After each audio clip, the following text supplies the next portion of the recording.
हिजोआज हामी महिला र पुरुष 30 वर्ष काटिसकेकोलाई चाहिँ दुईटा समस्या देखिएको छ। एउटा चाहिँ हाई कोर्टिजोल है, अर्को चाहिँ ब्लड सुगर स्पाइक। हाई कोर्टिजोल भनेको चाहिँ हामीलाई हाम्रो बडीमा चाहिँ स्ट्रेस, एन्जाइटी, सुत्न नसक्ने, अनि पेटमा बोसो लाग्ने है त्यो।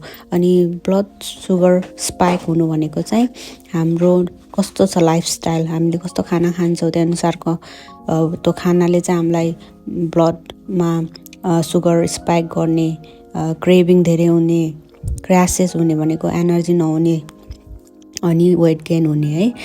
यो दुईटा प्रब्लमलाई ब्यालेन्स गर्न चाहनुहुन्छ भने मलाई डाइरेक्ट मेसेज गर्नु सक्नुहुन्छ। Low GI weight loss programme गरेर, न्युट्रिसनको हेल्प लिएर, हल्का एक्सर्साइज गरेर हजुरले यो सल्भ गर्न सक्नुहुन्छ।